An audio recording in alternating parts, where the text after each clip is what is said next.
Sa ating pong panahon ngayon, marami ang madaling sumuko kapag dumarating ang mga problema.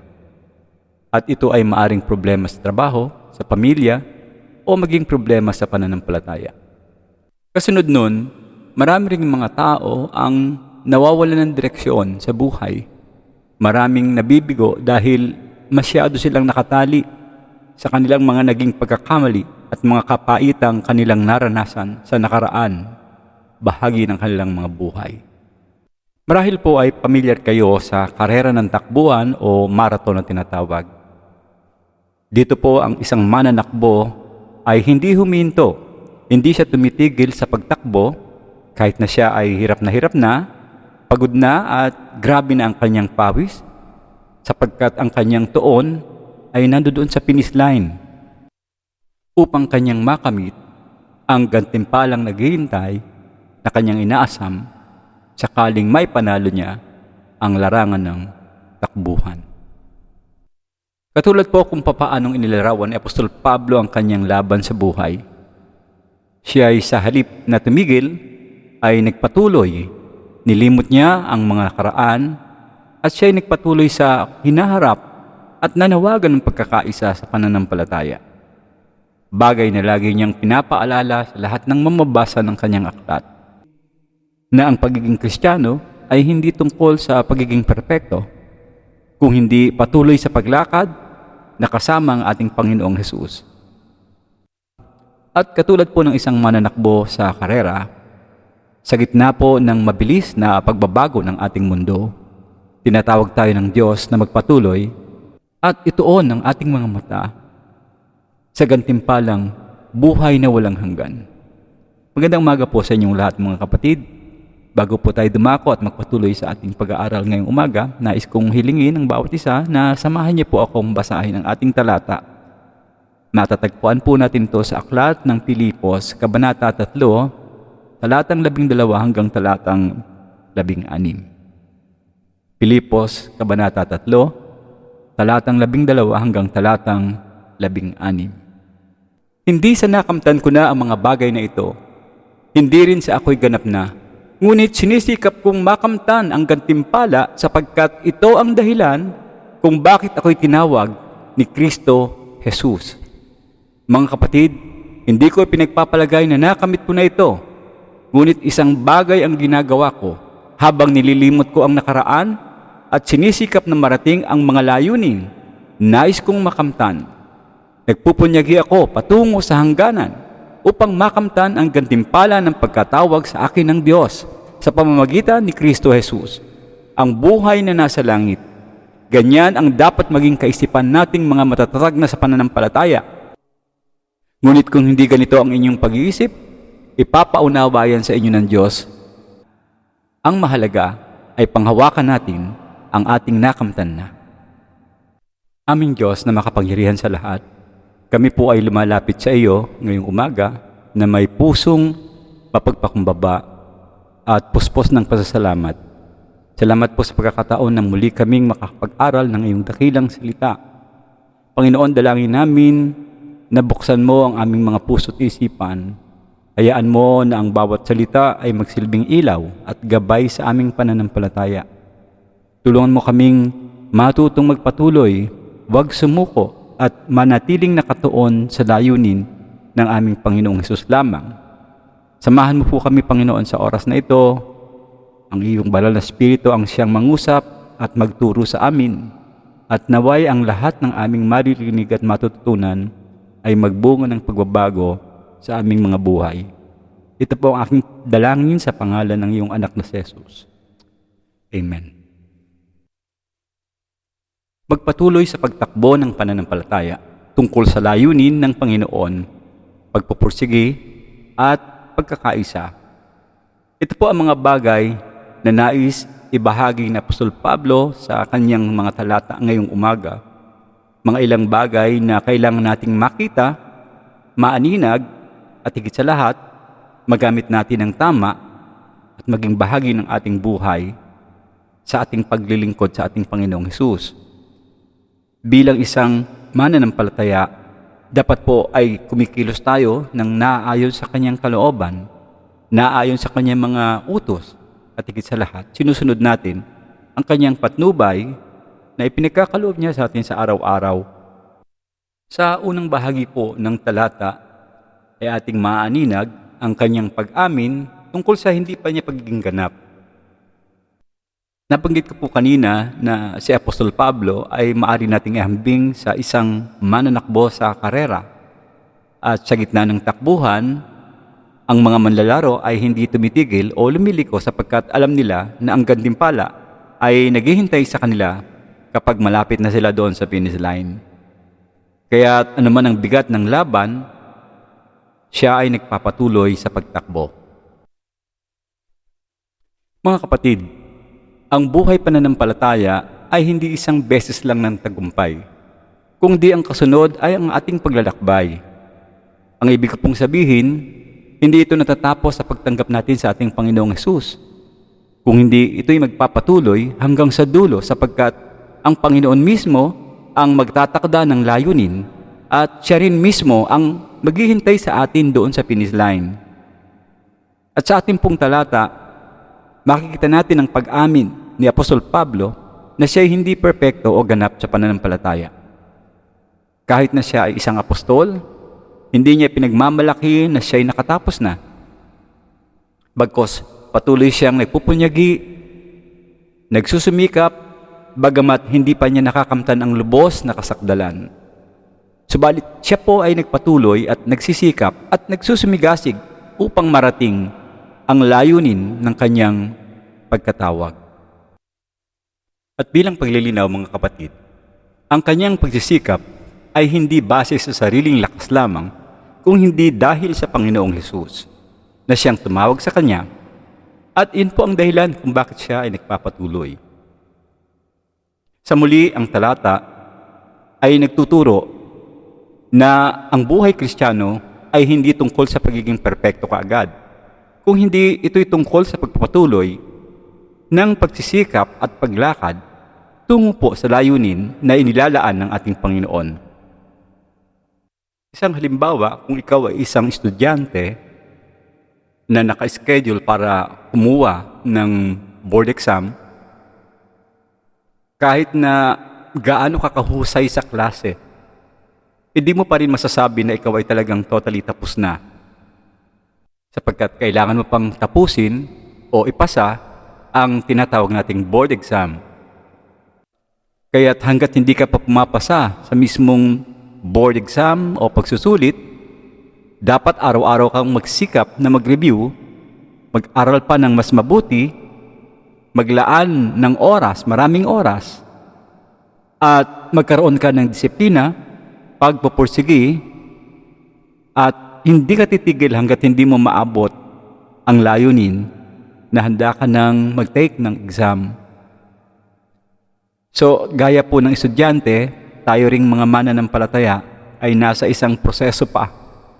Hindi pa tapos, hindi pa tayo sakdal, ngunit kailangan natin araw-araw na matugunan ang pagtawag sa atin ng Panginoong Diyos. Kaya dapat tayo magpatuloy at magsumikap dahil ang tunay na gantimpala ay nasa piling ng ating Panginoon. Hindi ang pagiging perpekto ang sukatan ng isang Kristiyano, kung hindi ang pagpapatuloy na paglakad at pagsisikap na kasama ang ating Panginoon hanggang sa dulo ng karera. Now, inamin po ni Apostol Pablo na talagang hindi pa siya sakdal, ngunit hindi doon natatapos ang kanyang pananampalataya. Now, kung gayon, papaano niya ito magagawa? Ano ang kanyang kinakailangang alisin o bigyang pansin upang makapagpatuloy sa larangan ng pagtakbo? Pagkatapos po niyang aminin na siya ay hindi paganap, hindi pa sakdal, ang kanyang pangalawang utos ay kailangan limutin ang mga nakaraan. Paglimot sa nakaraan. Sa talatang 13, ulitin po nating basahin, mga kapatid, hindi ko ipinapalagay na nakamit ko na ito, ngunit isang bagay ang ginawa ko. Habang nililimot ko ang nakaraan at sinisikap na marating ang layuning nais kong makamtan. Ang sabi po ni Apostol Pablo, habang nililimot ko ang nakaraan at nagpupunyagi sa mga bagay na nasa unahan, ang ibig niya pong ipahiwatig, tulad ng isang mananakbo, hindi tayo pwedeng tumingin sa likod. Why? Kasi siguradong madadapa tayo. Ganoon din sana sa ating pananampalataya. Huwag tayong manatili sa pagkakamali ng nakaraan o umaasa lang sa dating mga tagumpay, sapagkat ang mahalaga ay ang ating direksyon, ngayon at ang bukas. Hindi dapat maging hadlang ang ating mga nakaraan, ito man ay mabuti o masama, para sa ating pagsulong sa ating pamumuhay bilang isang mananampalataya. Dapat ang buhay Kristiyano ay nangangailangan ng tiyaga, pagtuon sa Panginoon.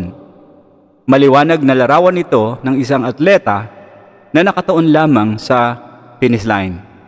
Ang isang mananakbo ay hindi nakatuon sa likod.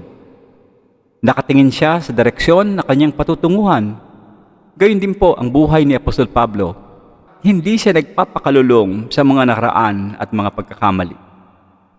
Tandaan mga kapatid, kapag iniwan natin ang nakaraan, mas magiging malaya tayong sumulong at magtuon ng tamang lakas sa mga bagay na mas mahalaga, ang mga layunin ng ating Panginoon sa hinaharap.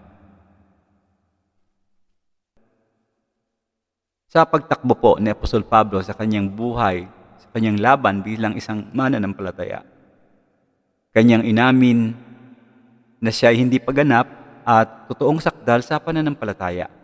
Marami pa siyang gagawin, marami pa siyang aharaping mga pagsubok upang sukdulang masabi niya na siya ay tunay at dalisay na nagtagumpay sa larangan ng pagtakbo sa buhay Kristiyano.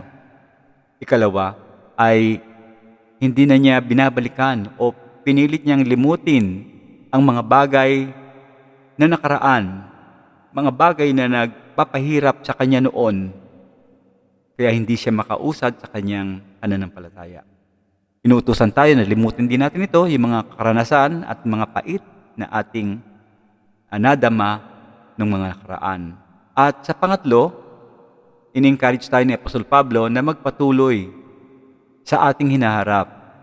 Sa talata pong 14, ang sabi, nagpupunyagi ako patungo sa hangganan upang makamtan ang gantimpala ng pagkatawag sa akin ng Diyos sa pamamagitan ni Kristo Jesus, ang buhay na nasa langit.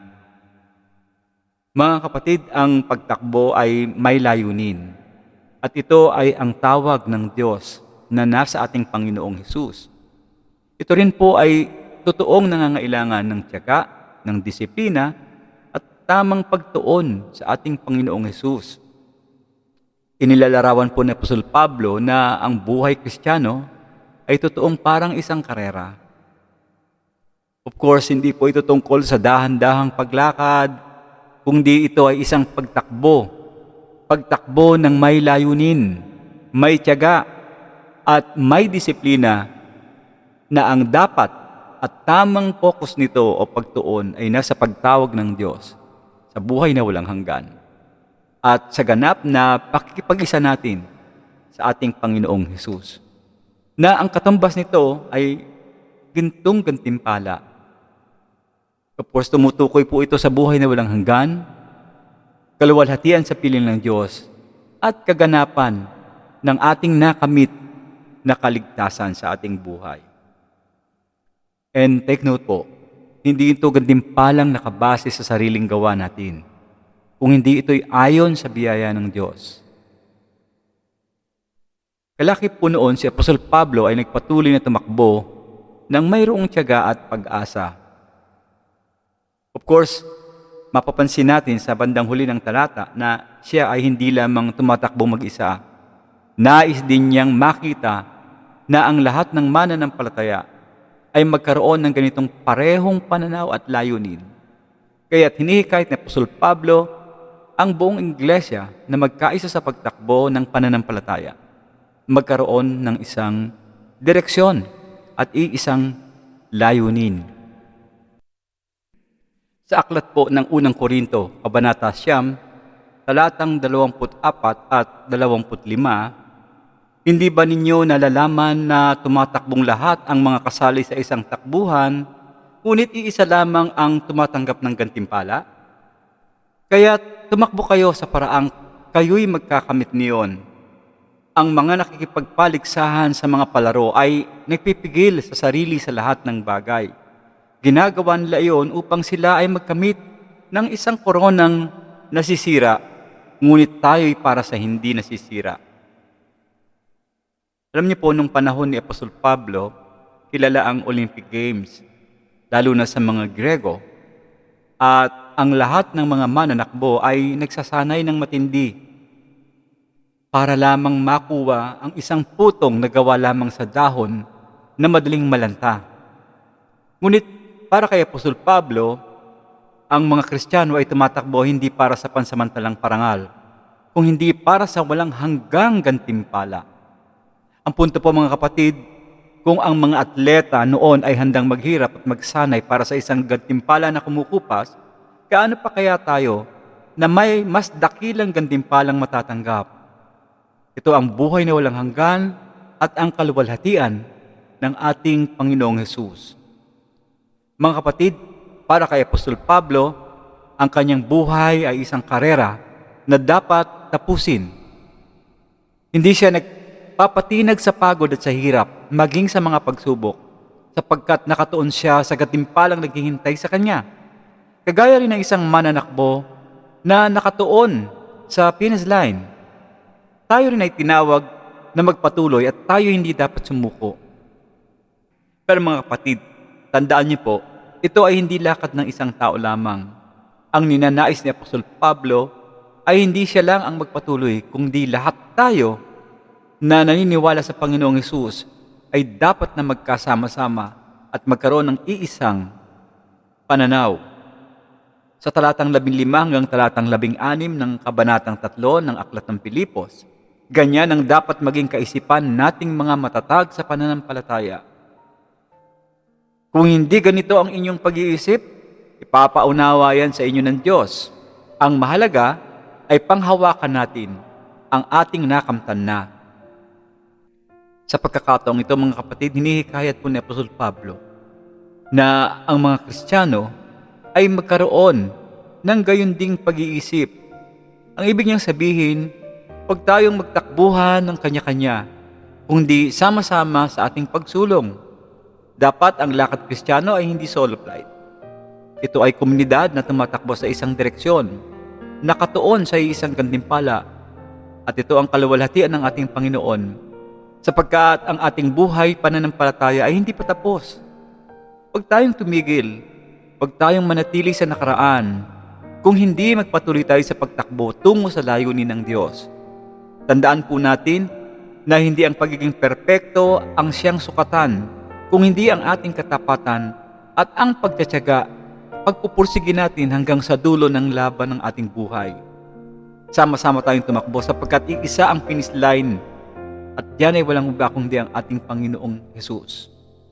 Ika nga, ang ating paglakad sa pananampalataya ay hindi dapat hiwa-hiwalay kung hindi sama-sama, sapagkat ang paglago ay nagiging mas matatag kapag sama-sama ang lahat ng mananampalataya sa isang layunin. Mga kapatid, ngayong linggo, itanong natin sa ating sarili, tayo po ba ay tumatakbo ng may layunin o tayo huminto na dahil sa mga naging problema natin sa nakaraan? Ang hamon po sa atin ay napakalinaw. Magpatuloy tayo, magtiwala tayo, at sama-sama tayong magkaisa tungo sa isang layunin ng ating Diyos. Ama naming Diyos na nasa langit, salamat po sa iyong salita. Ito ay paalala sa amin ng aming paglalakbay bilang isang mananampalataya ay maging matuwid at maging kaluguran, Panginoon, at magbigay luwalhati sa inyong pangalan. Tulungan po kaming huwag tumigil, huwag manatili sa nakaraan, kung hindi patuloy na magsumikap at magpursige patungo sa gantimpalang buhay na walang hanggan kay Kristo Jesus. Naway magkaisa kami bilang iglesia Iisa ang isipan, iisa ang layunin, habang kami tumatakbo sa karerang inilaan mo para sa amin, Panginoon. Ang lahat ng ito ay ang aming papuri at parangal sa dakilang pangalan ng iyong anak na si Jesus. Amen.